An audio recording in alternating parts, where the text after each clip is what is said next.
Hello and welcome to the podcast that Twitter doesn't want you to know about, because they banned me for advertising it. Okay, I'm not gonna lie, I totally forgot about that. Yeah, no, apparently posting 1 or 2 video links a week constitutes commercially motivated spam, even though I do periodically post other tweets. So they banned me. Man got hit with the Musk. I did. I got Elon Musk. Anyways, welcome to Under the Bridge, everybody. Welcome to Under the Bridge. I'm Cody, aka the Scarlet Troll. And I am Greg, aka Greg. And Twitter's a cesspool, but you already knew that. I was say, where have you been? It's been a big week this week. We got a Nintendo Direct, we got some kind of sports bowl going on. We got some trailers out of that. And we got to see the final performance of One Magical Michael. Oh, yes, indeed. But all in good time. Let's start with the gaming news, that being this week's Nintendo Direct. I'm not going to go through the full thing, because we'd be here all day, and I've got other things to do. Yeah, no, there was a lot. It's definitely a cool show, that's for sure. Yeah. Tell you what did catch my interest, and it's all mostly the basic stuff. Pikmin 4, in which we now have Ice Pikmin. No, that was one where... So I have the least amount to say about the Nintendo Direct stuff, but that was one where, when that was shown, I was like, honestly, wasn't expecting them to show anything resembling gameplay, and it looks like really cool, pardon the pun. I mean, it is coming out this year, so... fair. Most of the stuff, in fact, I think almost everything in this Direct was, because the Direct was focused on the front half of this year. But, we got the Ice Pikmin, we got that weird dog, which I'm not sure how I feel about, seems maybe a little overly centralizing, but we'll see. It is cute, though. Ochi seems like a good boy. Or girl. Or whatever. I don't know. None of my business. It's a good doggo. Yeah. Heckin' good friend. And also, it looks like you might be able to wander around at night, and all the Bulborbs are on crack, so that'll be fun. That sounds like a recipe for disaster. Oh, heck yeah. I still haven't beaten Pikmin 3. I gotta get to that last level. Right. We got confirmation of the Mario Kart Wave 4 DLC. And that's actually going to come with a new character, that being Birdo. Really? Yeah, no, apparently they're also adding new characters to these, too, or at least one. That'd be really weird if they only added Birdo. This isn't the last set of DLC tracks, is it? No, there's still 2 more after this one.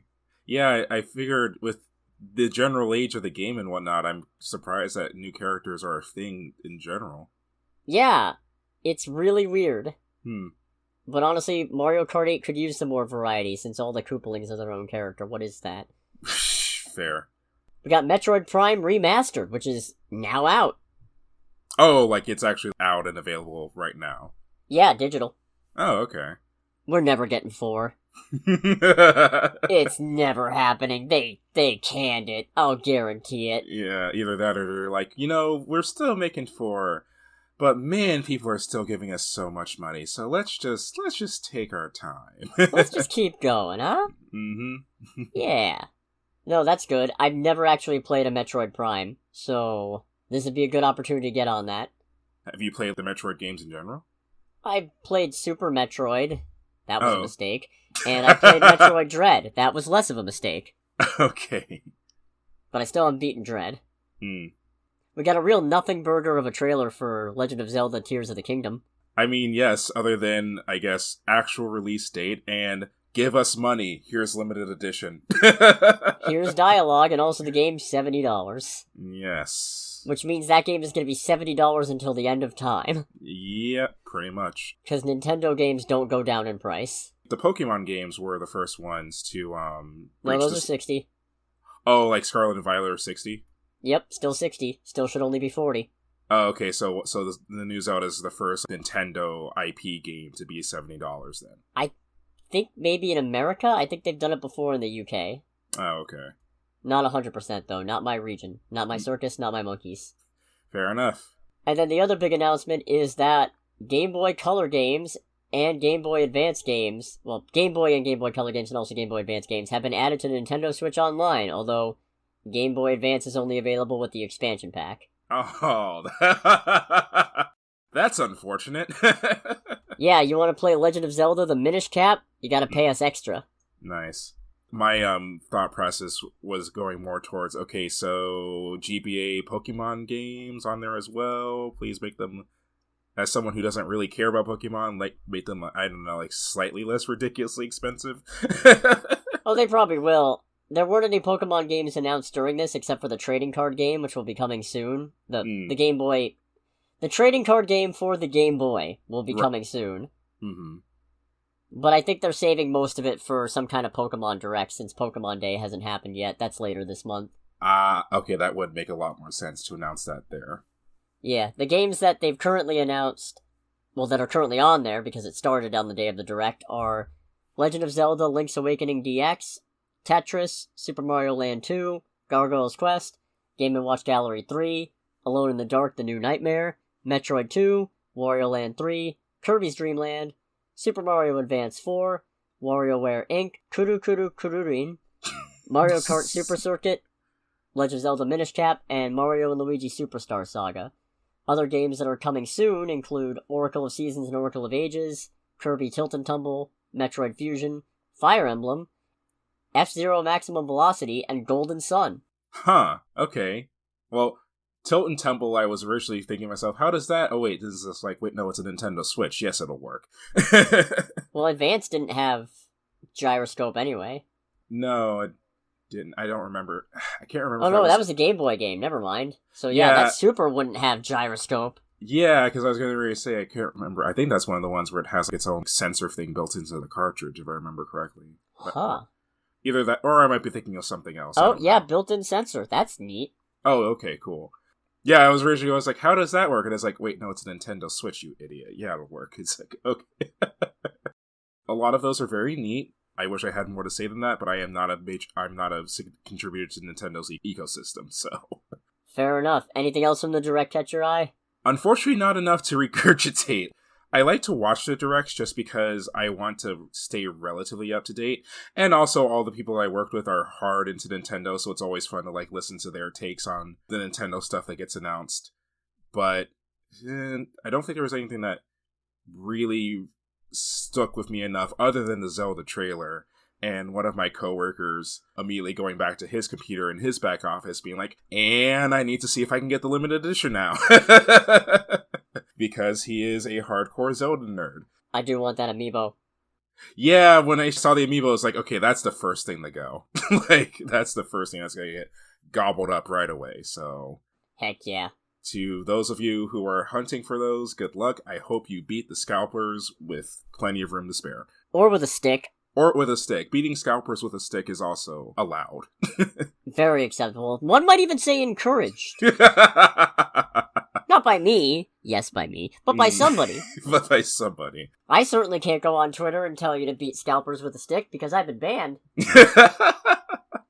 But at least YouTube's still here for me. Mm-hmm. I will say, if there's anything that came from that Nintendo Direct, it really did make me realize how much my system has grown for stuff like that. Because when that, in all honesty, really cool looking limited edition was shown at the end of the Zelda trailer, my thought wasn't, oh, that's neat. My thought was, alright, how quickly is this going to get scalped up like mad? Oh, heck yeah. Yeah, so it's like, ugh. But I will say, for all the things that were shown, God, there's a lot that's coming out in just the first half of this year. Yeah. A substantial amount. Honestly, the Zelda game in particular, I thought that'd be a holiday game. Oh, heck no, they already had to delay it, I think. Mm. They did it again, there'd be a riot. Right. Especially after all the times Breath of the Wild got delayed. Well, actually, I don't even know if Breath of the Wild got delayed a bunch, I just know it took a ridiculously long time, such is the case that they originally announced it for the Wii U. Oh, that's unfortunate. And then it ended up being a launch title for the Switch, so... Now that's a dev kit I would love to play. Not don't have access to get dev kits, because that's something that shouldn't be out in the wild to begin with, but I'd be really fascinated to see what that game was originally looked like on the Wii U. Same. Yeah, there were a couple of other things, but nothing really worth delving too much into. Mm-hmm. So, let's get into movie news. Oh boy. Or rather, let's get into movie theater news. As you know, last week Netflix walked back their stupid idea, just in time for AMC to roll out a stupid idea of their own. It's stupid idea February. I believe it. I'm willing to make that a thing. Yeah, they announced Sightline at AMC, which is a ticket pricing initiative based on seat location. Oh, it has a name now. Yep. They're like, oh, wait, we gotta PR this crap so people aren't as mad about it. So there's 3 different seat pricing options. The first is standard Sightline, which is described as seats that are the most common in auditoriums and are available for the traditional cost of a ticket. There's value Sightline, seats in the front row of the auditorium as well as select ADA seats in each auditorium and are available at lower price than standard Sightline seats. Value Sightline is only available to AMC Stubs members. And the third option is preferred Sightline, the seats in the middle of the auditorium that are priced at a premium to standard Sightline seats. Oh, that's gross. That's really gross. Yeah, because I read about this, but my thought process was, okay, this is still horrible, but I guess how horrible it is going to depend on how they handle the pricing. It's like, okay, if the most expensive seat is still the cost of a normal ticket, then it's like, all right, then it's not okay, but it gets a pass. And it's like, well, it doesn't look like it even gets that. Yeah. It's bad enough this stuff is based on when you buy the ticket, first come, first serve. If I gotta pay extra just to sit in the middle of the theater, man, I'm glad the closest thing to me is a Regal. It's unfortunate because the closest thing to where I live is an AMC. Sad trumpet noise. Although, I end up finding myself in the part of town where Regal makes sense more often than not, but still. Yeah.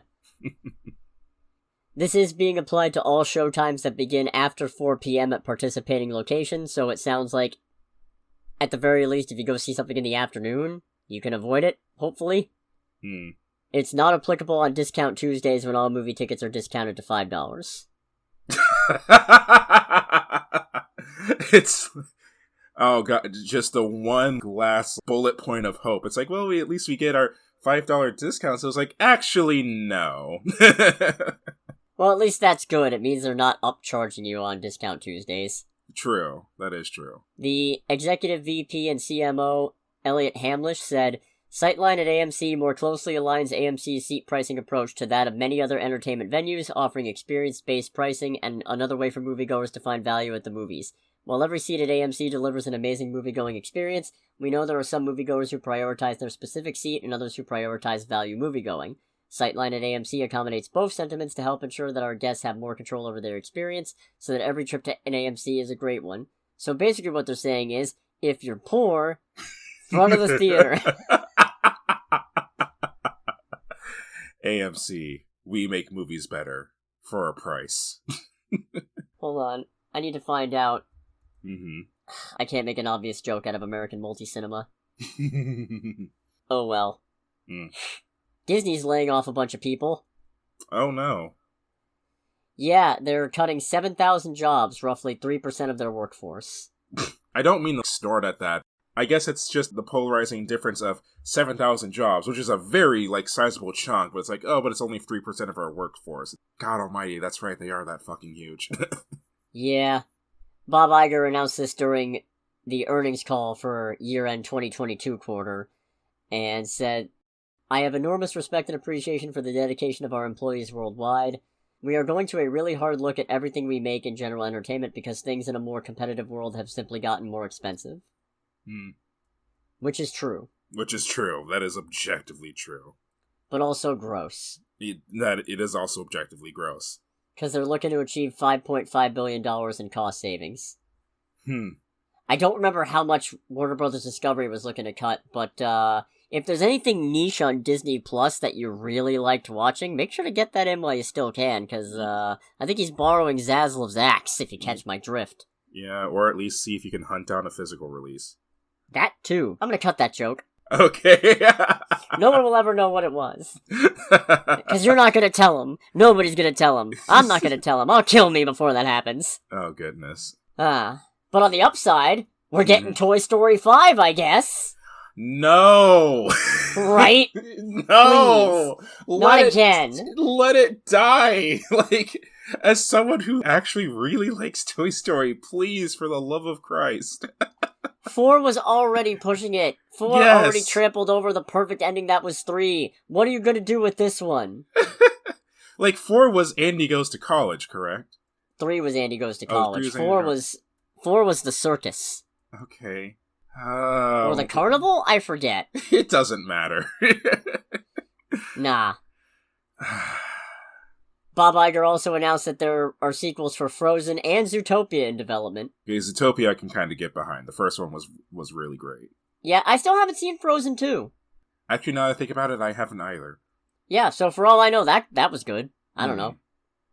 I didn't mind the first Frozen. I thought the whole thing was insufferable up until the first act ended and Let It Go happened. Right. And also Fixer Upper is kind of a dicey song. In terms of meaning. But, hey, I liked it well enough. Right. I'll probably watch a Frozen 3, but then again, I think that's what I said about Frozen 2, and then I never got around to it. And Zootopia, heck yeah. Give me more Zootopia, I'll take it. Oh yeah, the first Zootopia was a great time. That's one where it's like, I don't think it needs a sequel, but the fact that they're making a sequel, it's like, I'm not against that in the slightest. Yeah, especially, who knows, maybe it'll focus on different characters or something. Yeah. No idea. It's only said that it's in development. Plenty of time for things to change. All kinds of time. And now, let's go back to my favorite font of stupid news. Sony. Oh boy. After all the Warner Brothers dunking, it's just good to get back to my roots, It's just good to go back to slamming the people who just keep running Spider-Man into the ground over and over again, because they're at it again. And what are they doing this time? They're making a Spider-Man Noir live-action series at Amazon.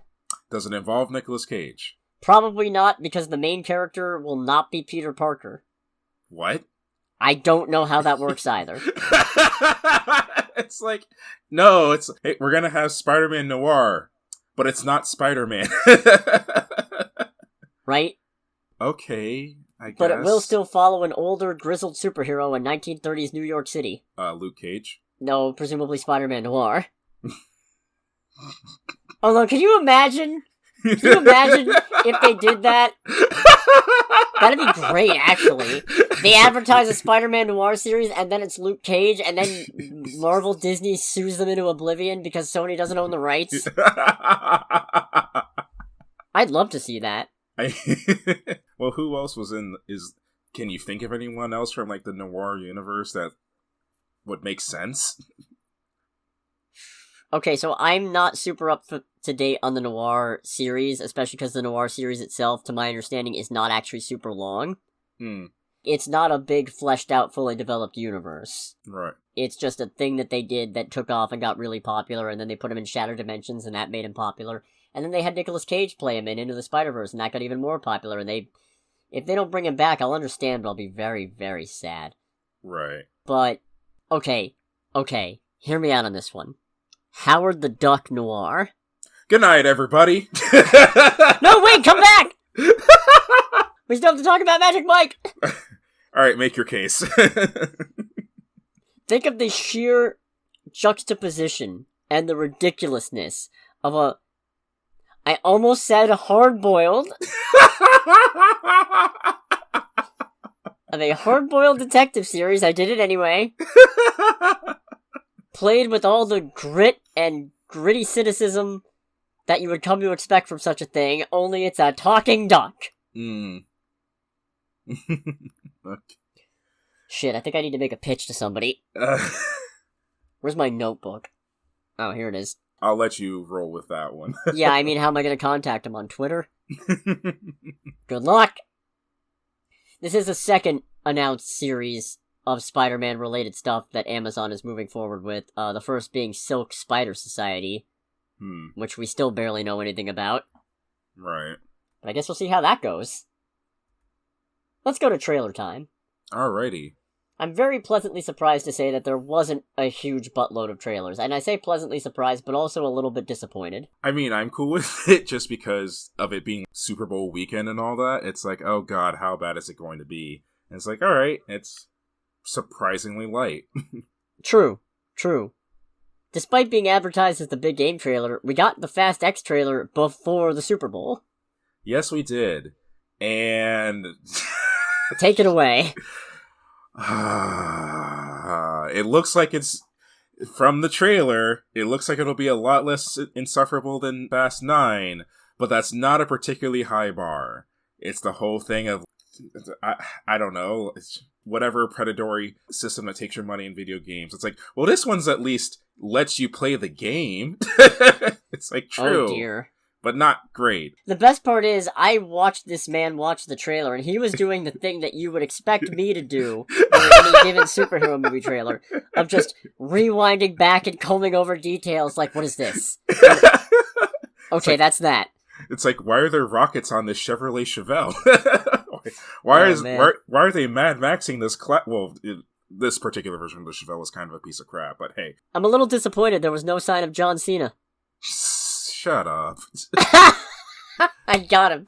I got him with it. I will say my favorite thing about this trailer, and it is not a good thing at all, is watching Jason Momoa overact like crazy. The moment he said boom, I was just, okay, you know what? As much as I don't like these movies, I'm gonna have a good time here. Yeah, it's like, when he goes, it's like, well, that's the problem with having a big family. How do you choose who you save? How do you choose? Pardon me while I snort this coke. Yeah, for real. I'm just kidding. Jason Momoa seems like a lovely man, and I don't want to insinuate that he has any such trials or tribulations. Yeah, and you know what the unfortunate thing is? Even with me, like, kind of giving him shit with that, I'm pretty sure that he's gonna be the most enjoyable part of the movie.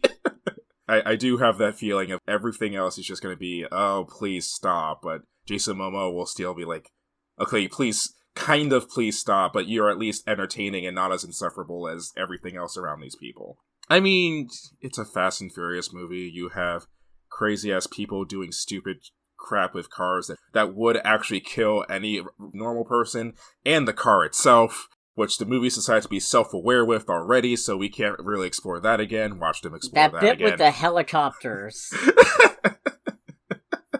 That broke me a little bit, but... So I actually rewatched the trailer a second time before we started recording, and I realized, because they only show it for literally a quarter of a second, Dom hits the nitrous button on the car. And it's like, oh, come on, don't do that again.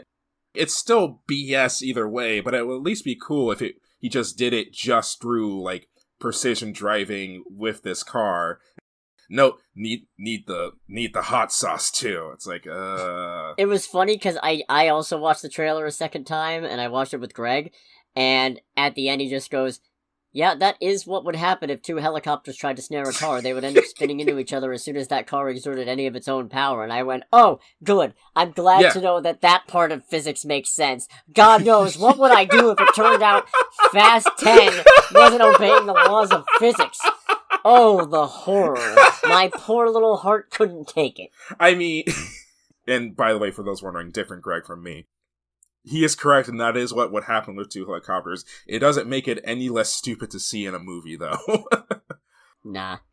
What's that giant metal ball rolling around, do you think? I don't know, some stupid magnet thing, maybe.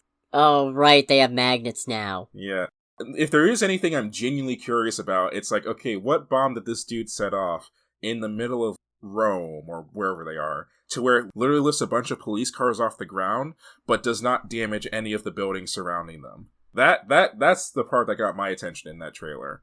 Shaw's back. Yeah, Shaw's back. No Hobbs. Not that we were expecting him. No, although that'd be an interesting follow-up at the very end. I mean, he's not Black Adam anymore. What else has he got? Yeah, fair. He's got a very lucrative leading man career, obviously, but I mean, I'm just taking the piss. Also, I'm pretty sure at the very end of the movie where it shows Charlize Theron and... Why am I blanking on the other one's name right now? Michelle Rodriguez? Yes, when it shows them fighting, it's like, oh, this is the setup for the all-female, like, Fast and Furious movie, isn't it? Which... Yeah...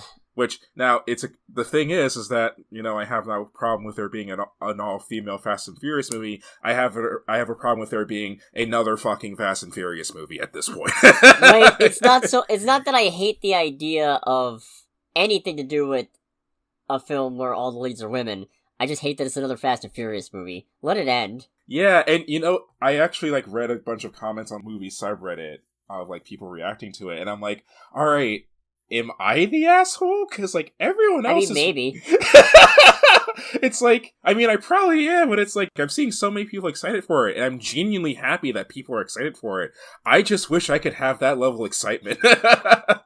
As somebody who's used to being the asshole, you might be. Mm.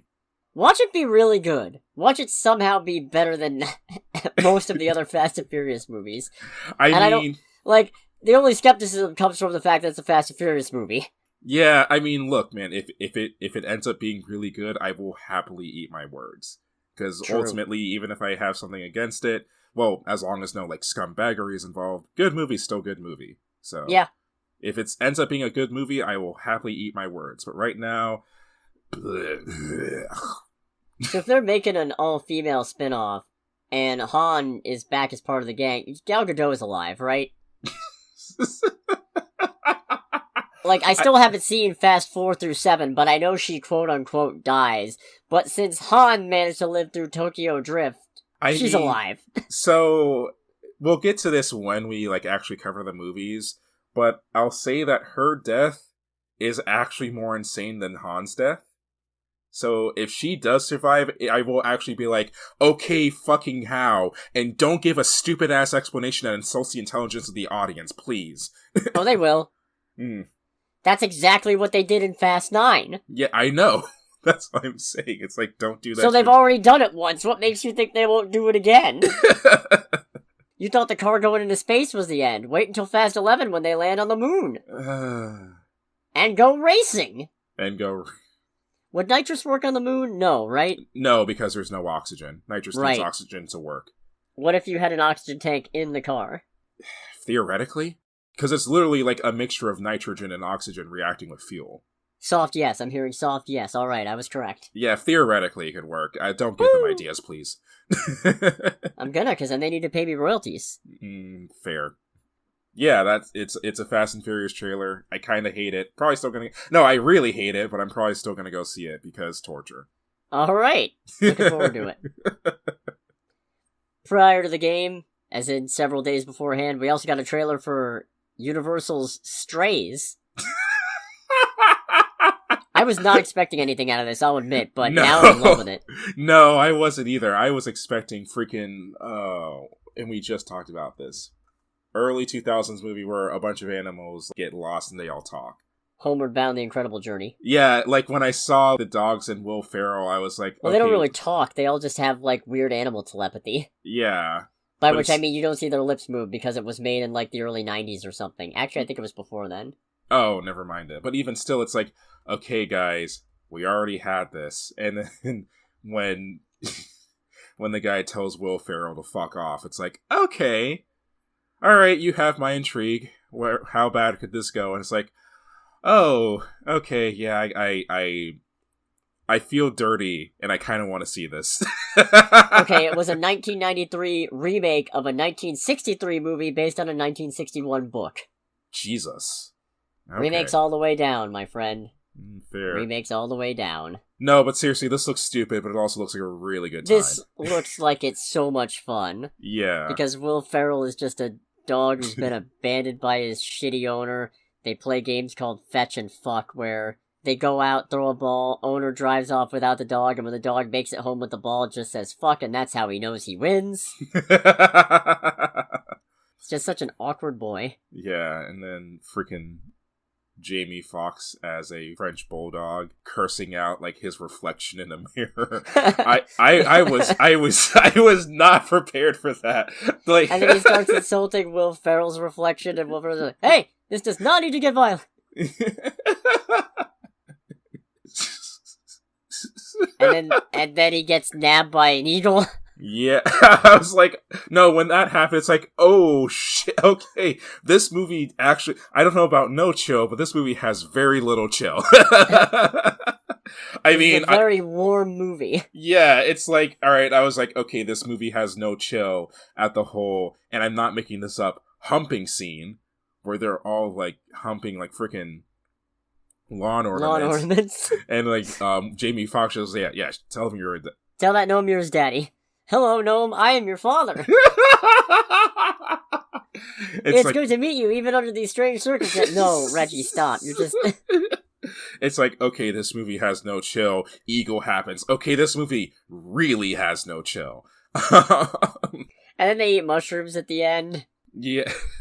You look different too. What do you mean? Is it my human hands? This comes out in June. Does it now?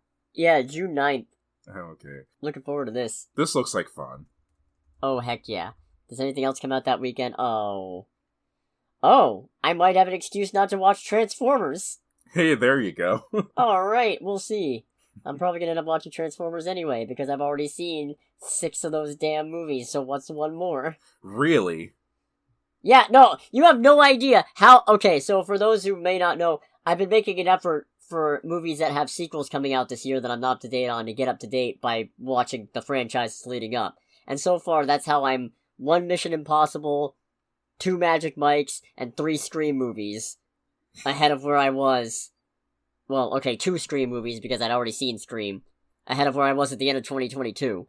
You have no idea how happy I was upon looking at the list of sequels coming out this year, seeing Transformers Rise of the Beasts, getting really upset, and then remembering, oh shit, that's right, I sat through all 5 of these things! I don't have to do it again! And Bumblebee, which was an actual genuine delight. Yes. But yeah, I'm free! I'm free! I'm free falling! From torture.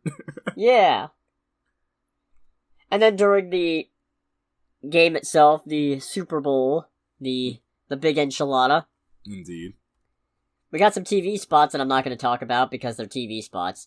Mm-hmm. But we also got our first actual, real, not just a fandom teaser for The Flash. It's okay.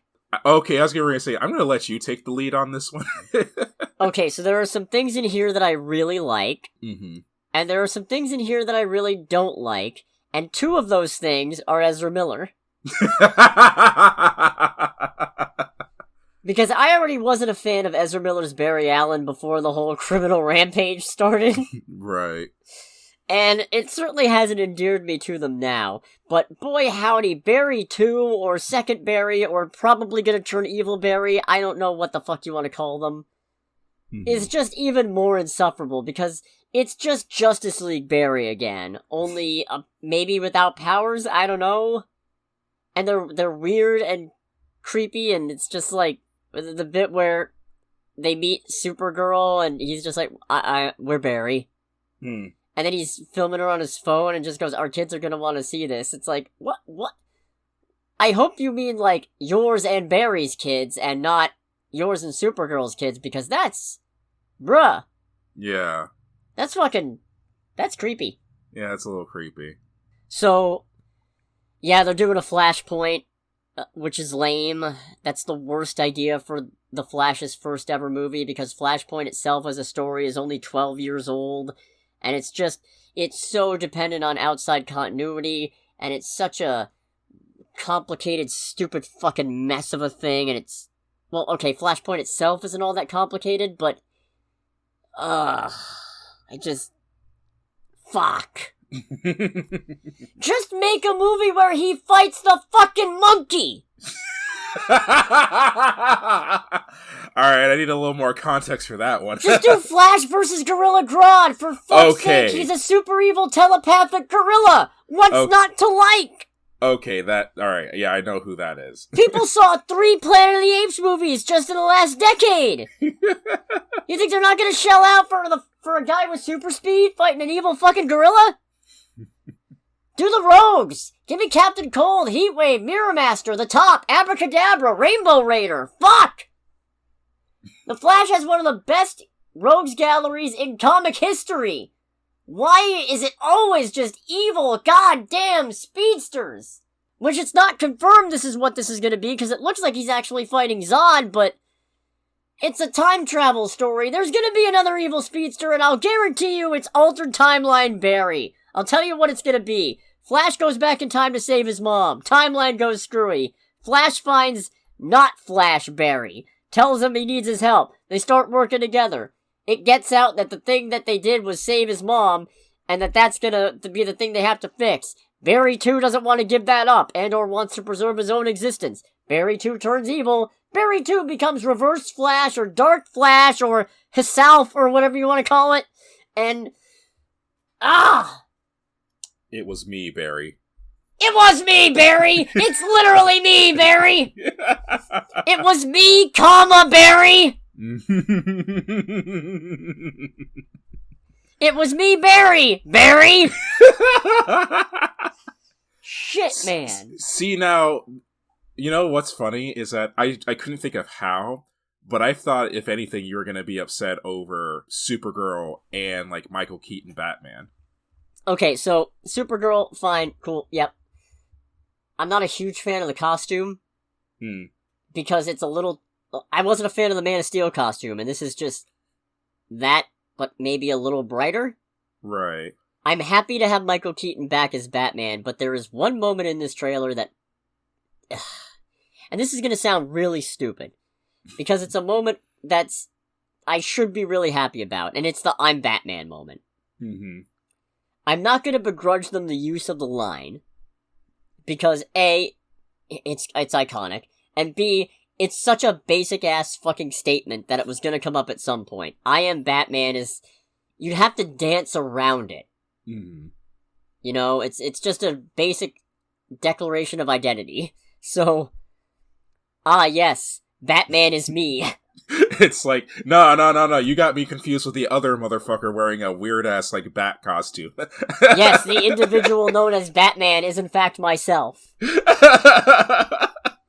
But everything about that moment itself, just the too long pause, the setup, the little smirk on his face, it's a wink at the audience, and it's in the most telegraphed bullshit, stroking your own dick, aren't we proud of ourselves, look at what we did 34 years ago! So, see, now I saw the smirk, and the thing is that I know I've seen the Michael Keaton Batman movies, I just don't remember a lot of them, unfortunately. So I thought the whole, like, smirk thing, because it's the whole thing of, like, it's not so much the line, but it's definitely, like, the body language and the way that his face is, like, is this supposed to be, like, a callback to that personality at the time? Because for me, it was a little, it felt a little awkward. Because the thing is, Michael Keaton's the one who made I'm Batman popular. Oh, okay. Yeah, no, that's literally one of the first things in the movie. Is he saves a family from some muggers and he's dangling one off a roof and goes, I'm not gonna kill you. I need you to do me a favor. I want you to tell all your friends about me. Well, what are you? I'm Batman. It's all very iconic. Right. But, God, just that pissed me off more than it should. Yeah, again, it was a thing of, like, I feel like one of these two things are going to be the thing to piss him off. I just don't know how. And I'm actually glad to see Zod, because Michael Shannon made a pretty good Zod, even though I'm also kind of sick of heroes fight dark mirrors of themselves, and how Zod is a reflection of that phenomenon continuing, and also Man of Steel was not a movie I'm overly fond of, but hey, you know, whatever. Not Michael Shannon's fault. Good to have him back. Whatever. It's fair. I'm glad that Elemental's coming out that same weekend, so I have something else I can see. Because I'd just as soon assume that the whole universe was destroyed and just rebooted, and start again with Blue Beetle. I mean, that was my thought process watching the trailer, just because it's like, okay, I know, it's like, I can't be too confused, because I know they said this is supposed to be, like, the setup movie for everything new that's going to happen in DC movies, but yeah. Man, there's a lot of bullet points that are being started here. Oh yeah, it's overly busy, and it's a good thing they're resetting, otherwise this would just be... chaos. It's too much. It's entirely too much, and none of it's set up, and none of it's earned, and it's all just... It's very chaotic. Yeah. We also got the presumably final trailer for Guardians Volume 3. Well, it might not be the final trailer, I guess, since that one doesn't come out till May. But we got another trailer, is the point. And this one's a little more recognizably Guardians, I think. Yeah, but it was also... I know you said the last one was sad, and it's like, okay, it's sad, but it doesn't quite hit me, and then for whatever reason, even though there are fewer moments of it, this one was more like, okay, yeah, no, this is sad. Was it knowing that Baby Rocket was inevitably tortured? That, and also the bit, I mean, with zero context, the bit where we see Peter just absolutely fucking losing it over God knows what. Yeah. Whatever that is, that part is probably not going to be fun. No, definitely not. Mm. I'm not sure how much I like how much, apparently, Peter is still pining over Gamora. Yeah, that part to me was kind of weird. But, if the movie's going where I think it's going to go in terms of that, then it's kind of necessary, so I'm willing to give it a pass. Because I'm pretty sure what's going to happen is, by the end of the movie, Peter's going to acknowledge that the Gamora that is here is not the Gamora that he lost, and he has to stop trying, and he has to move on, because he'll never get that Gamora back anyway. Right. Is my hope. Yeah. Really wasn't a fan of the Nebula bit at the end. No, that was just weird. That was just kind of weird. It was not great. No. So yeah, no, I don't know who's gonna die in this, but somebody's gonna die. Somebody's absolutely going to die. And see, I feel like Rocket, but I also feel like Rocket's too obvious. So I also think maybe Drax, because Dave Bautista's already said he's done after this one, and what better way to make sure he never comes back than to kill him? I mean, I'm thinking Drax, but I'm also thinking it's like, yeah, but Drax is too obvious, though. Because, like, you can't kill Groot, and you can't kill Gamora, because you already killed both of them. Mm-hmm. So to do it again would just be lame. Right. I guess maybe you could kill Peter? That would be ballsy if they killed Peter, though. I mean, if it's the last movie where where this iteration of the Guardians is going to exist, what better way to demonstrate that than by killing the face of the whole brand, essentially? Fair. I mean, I can't see how they would do this or how they make it work, but it's like, I watch them just go nuclear and kill fucking all of them. Ooh, I don't see that happening. I don't see that happening, but it's like, I'd be curious to see if they tried it. Plus, Rocket's very spin-off friendly, so I really don't see... I really don't see him, but again, I could be wrong. Right. Because, again, look at my Infinity War Endgame death list prediction. I was just... You were very off. I could not have been more off.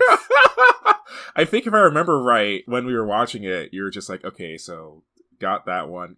Wait, why are they? Oh. It's like the first couple you called, and then they started, everyone else started dying, and you were like, oh no, this is not what I envisioned. Nah. Like, I got the people who were actually gonna die. I think I got Loki dying in Infinity War, but all of my who's gonna stay dead as of Endgame list was just off. So this looks cool. The High Evolutionary could stand to look a little more comic-y, but maybe we'll get that later in the movie. Visually, it's stunning. Oh, yes. Visually, there's just so many weird environments going on. This looks like it's going to be an absolute treat. Oh, yeah. But also sad. Very sad. Extraordinarily sad. Can't wait to get my heart ripped out and stomped on. Oh, yes. Give it to me, James. I'm sorry, Mr. Gunn, we're not there yet. I was gonna start like a bad Rick James impression. I'm Rick James! Give it to me, baby! Okay, that was better. We'll go with that one. Let's talk box office. Oh boy. We did, in fact, see the highest grossing movie domestically this weekend, because it was Magic Mike's Last Dance. Yay! Took in $8.3 million domestically for an $18.5 million worldwide total. Apparently its budget is $40 million, though, so... all downhill from here. Yeah. Second place, Avatar The Way of Water still. Oh, okay, so it climbed No, the wait, spot back. it went back up to second. Never mind. Yeah, it was in third. I forgot. Shoot. Took in $7.2 million domestically for a $647.2 million domestic total and $2.21 billion worldwide. Third place, another James Cameron movie. It was the 25-year anniversary release of Titanic. Sure. Yep, took in $6.7 million domestically for a $23.3 million worldwide total. Obviously, that's just the re-release and not Titanic as a whole. Titanic made more than $23 million. Oh, a lot more. In fourth place, 80 for Brady at $5.8 million domestically for a $24.7 million domestic total. Still no worldwide information or release, I suppose. Mm-hmm. And in fifth place, still Puss in Boots: The Last Wish. Really? Yeah, Knock at the Cabin got knocked off the list. Okay, sure. Puss in Boots took in $5.5 million domestically for a $158.5 million domestic total and $394.1 million worldwide, which, just a funny little note, puts it ahead of Black Adam. Really? Yep. Oh, that's funny. That's really good. That's very funny. It's like The Rock was talking all that good shit. Oh, who predicted a timeline like that? The hierarchy of power in the DC universe was about to change. Good times. Shall we talk about Magic Mike? Sure. Alright. So, as the now definitive expert between the two of us of the Magic Mike franchise, having sat through the previous two movies across the last couple of weeks, I've come to the conclusion that Mr. Magic Michael is a profoundly sad man. Because yeah. The first movie's all about him trying to get started with his custom furniture business and doesn't really accomplish it. And yeah, he's kind of a prick, but also he does the right thing at the end-ish, and he's out the money. And then in the second movie, he's gotten it going anyway, but it's not doing great, and also his girlfriend from the first movie left him, so he goes to do one last thing with the boys, and then he gets a new love interest. And then in the third movie, his business has gone under because of the COVID pandemic, and presumably his other girlfriend has left him. And now he's bartending in Miami. And then he gets propositioned, is the best way to put it, I guess, by... Yeah, it's the most professional way to put it, that's for sure. By Maxandra Mendoza, played by Salma Hayek. Mm-hmm. And, things kind of just go from there. Yeah, pretty much. I can't come up with a better description than that. So, this one's alright. It is, believe it or not, I can't believe I have an opinion on this now, it is not my favorite Magic Mike. I think I remember you saying you preferred the second one? Yeah, Magic Mike XXL is a much better movie. The climax is bigger, no pun intended. Sorry. That was a really unfortunate word choice. I stand by it, but Christ. Considering some of the, we'll say, word choice in the third movie, I think it's fine. Yeah. Man. So, that one's better. The emotional journey, I think, is a little bit better. This one, I'll get into it later in spoilers, but this one kind of undermines its own message at the end, and I'm not really sure how I feel about it. Max is not a particularly compelling love interest. No. She has probably the least amount of chemistry with Mike out of the other two, I think. Yeah. There are some very impressive moves, though, which is kind of what you want to have a Magic Mike movie. Yeah, I mean, it should be expected, but the choreography in this movie is actually amazing. There's one bit at the end, I'll get into it later, but oh man. I don't know how the fuck you even rehearse that. Right. But Mike is still the same politely snarky asshole, I guess is the best way to put it. This one was the first time I had seen any of Magic Mike, but I did enjoy how he talks. It is this thing of, it's like a mix of polite while still being very snarky, but very street and casual. He's a weird fake real. Yeah. It's the whole thing of, okay, nobody talks like this, but the way this guy talks makes complete sense for this person, and I could see like a person like this existing. Yeah. You really feel the lack of the boys in this one, though. Yeah, I mean, granted, I hadn't seen the first two, but I was like, okay, this dude clearly has a group of guys. It's not just him, right? And it's like, oh, okay, yeah, that probably would have helped. Yeah, man. Shit. I'm bad with names. There's Ken, there's Tarzan, there's Tito, there's Big Dick Richie. Big Dick Richie. Hell, Gabriel Iglesias didn't even show up in this one. That's right, I forgot that you told me that Gabriel Iglesias was in these movies. Okay, you know who was in the second movie and it blew my fucking mind to realize it? Donald Glover is in the second movie. Really? Yeah! Pretty decent role, too. Alright, now I have more of a reason to watch the first two movies then. Yeah, man, I will make you sit through Magic Mike XXL. Forget the first one. I don't ever need to watch the first one again, but I'll make you sit through the second one. I don't ever have to watch the third one again either, but, like, I liked XXL. Alrighty. I'm not ashamed to admit that one.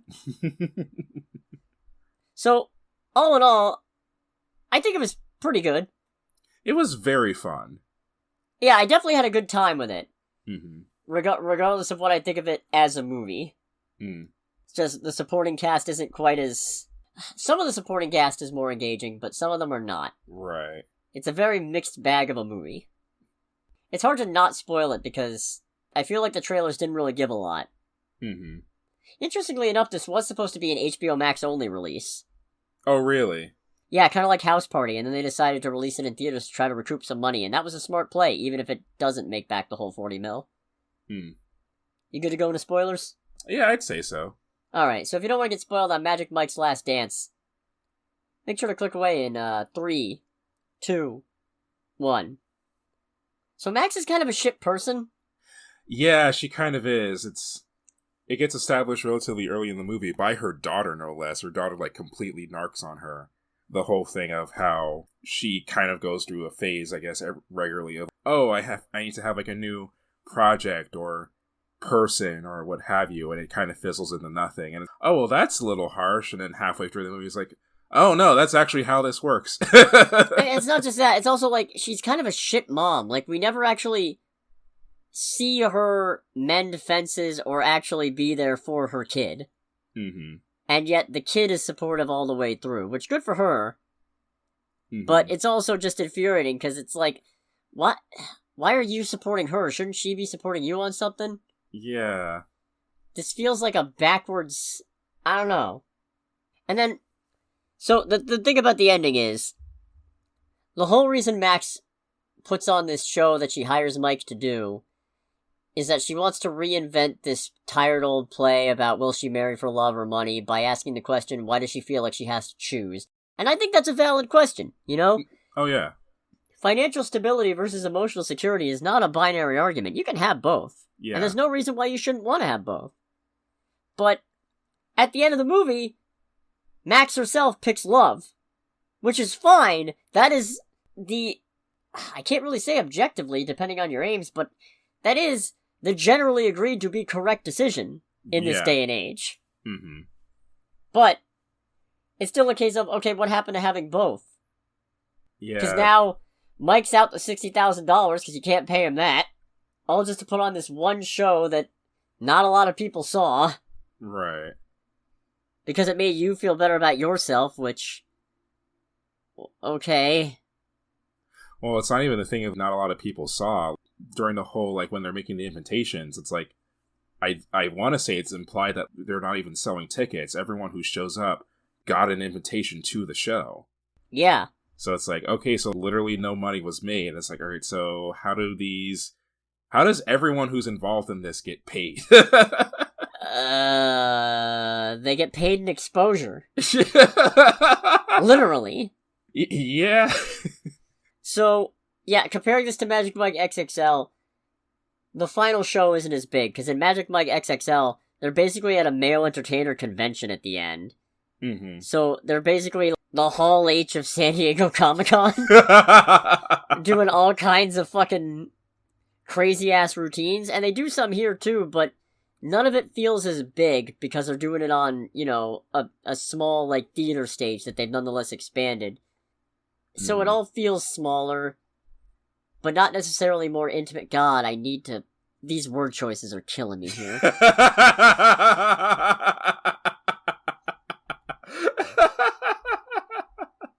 Hey, what can you do? Yeah, I know, right? But that whole dance in the water at the end with the ballerina...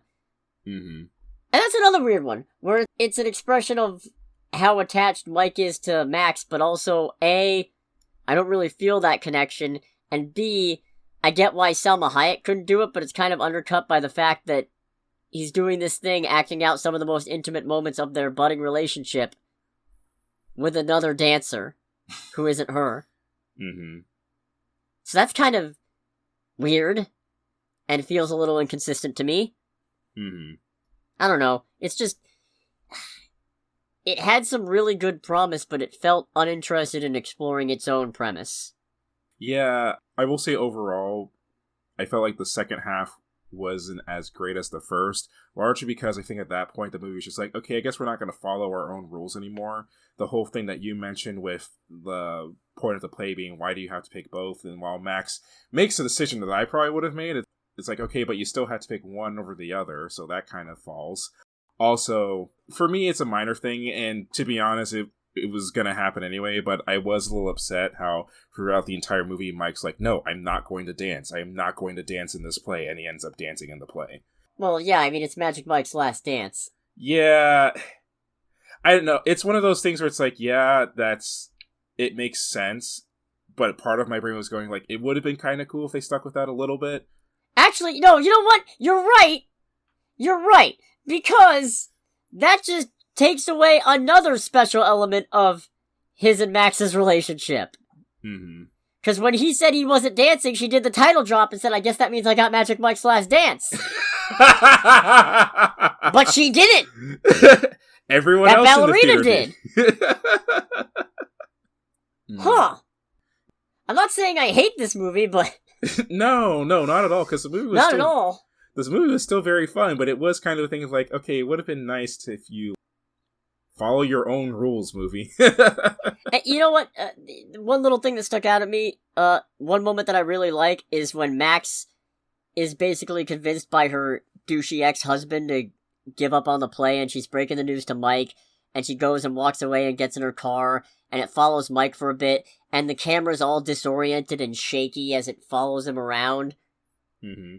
That was good. That was a really good piece of work there. Yeah, it was. You really feel the anxiety like everything's unraveling before him in that moment.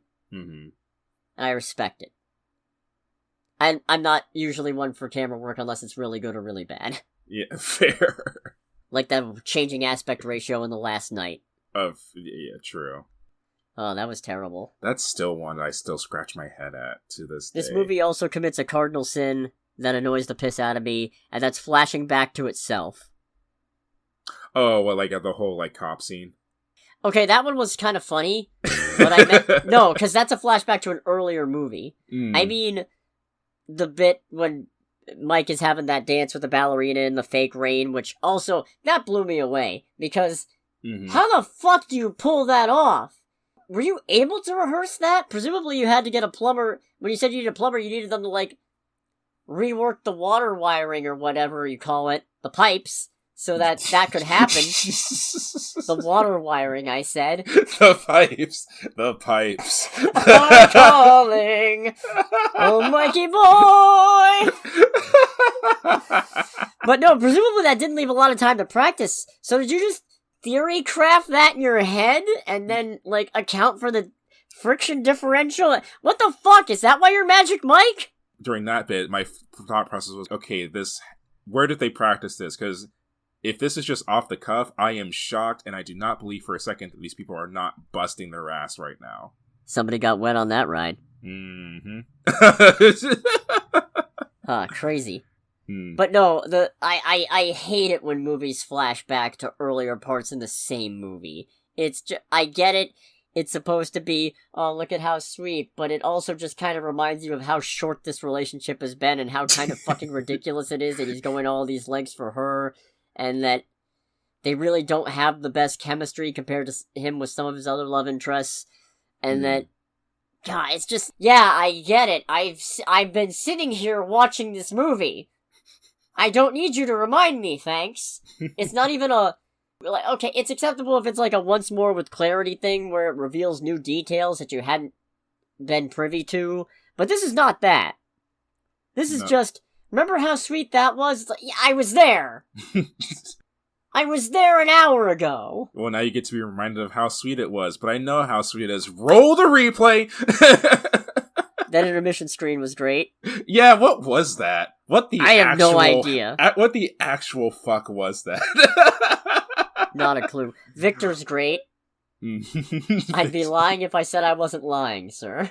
I mean, Victor was great, but I did enjoy the bit where Channing Tatum more or less calls him out, and he's like, okay, no, dude, even when you're not saying something, you're saying something in your head, so please just fucking say it. I was like, alright, you know what, I feel that. I completely feel that, so kind of enjoyed him calling him on that. Yeah, Victor's great. The daughter is enjoyable. The actress who plays Isabella and then becomes the MC is great. Oh, she's amazing. Alright, and 1, 2, 3. It's like, no. You can't just have them all dancing on her. And she's like, just so you know, I am down as fuck. That was an extreme thirst. That was an extreme thirst. Funny little bit, how you know you're getting old. There was that whole bit during the last show where she keeps talking about how we all know that a body in motion is better than a body at rest, and they keep going on about a body in motion. And I was expecting the song that I now know is called Start the Commotion by the Wise Guys, originally released in 1998 and featured in such movies as Kangaroo Jack. Because I didn't realize that DJ Khaled released a song in 2021 called Body in Motion, and that is the song that was actually setting up for. Because I was sitting there going, if that song from Kangaroo Jack starts playing, I'm gonna lose my fucking shit. But that wasn't it at all. Turns out my music taste is just fucking old. If I can circle back to choreography for a second. Oh, sure. Because the choreography was great. For me, what did it, as being both really great and also moderately uncomfortable, was the whole double-decker bus scene. Yeah, that one weirded me out, and I don't know how they set that up, and I feel like if that had gone ever slightly wrong, they all would have been charged with assault. Yeah, like... Or some kind of whatever. I don't know. I'm not a lawyer. As a dance number, it's pretty great. And the setup of it is also very fun because it's centering on they have to get, this bureaucrat lady to approve their stage extension because it's a historical building. Which just kind of... I know it's supposed to be, oh, look, the husband is so controlling, but it also kind of highlights how Max just doesn't think about shit because... I don't know, if I'm buying a historic building, I'd probably check the agreements, because, yeah, it kind of happens sometimes that when you buy a building that's considered of historical importance, you can't just make whatever changes you want, even if you own it. Yeah. So this movie is the master of the mixed message, I swear to fuck. Yeah, it is. But that whole bit, just because, as a dance number, it's great. And the setup for it is fun, too, just because as it's following the bureaucrat to the back of the bus, you see the faces of, like, the dancers and all that, and it's like, oh boy, what are they setting up for? But it's also the thing of, like you said, if it's gone either slightly one direction or the other, at least one person is going to jail. And also, the Italian dude at the end just being in feathers and all, it's just like, okay, that's a little creepy. Like, it's extraordinarily creepy. It's cool, but it's still pretty damn creepy. Yeah, it is. You got anything else? Anything else? I mean, no, I think we covered it all. Fair. Still maintain what I said before. The movie overall is very fun. So if you're looking for kind of a movie that you can shut your brain off to, but still have fun with it at the very end, then I'd say that this is probably a good candidate. Oh, I'll agree. It's certainly not going to get you thinking, and if it does, it'll get you thinking about all the ways Magic Mike XXL was better. But I still had a good time, and I'm actually really glad I saw it. And just for that second movie, I'm glad I watched the other two to get prepared for this one. Right. And that's what it's all about in the end. Oh, yes. And now that we've wrapped that up, thanks again for listening, everybody. Make sure to like, comment, subscribe, follow on Spotify, Facebook, not Twitter anymore, because I've been banned. For now. I've tried appealing it, but honestly, we'll see what happens. Right. I honestly kind of wonder if it's worth it to try and make a new one, but probably not.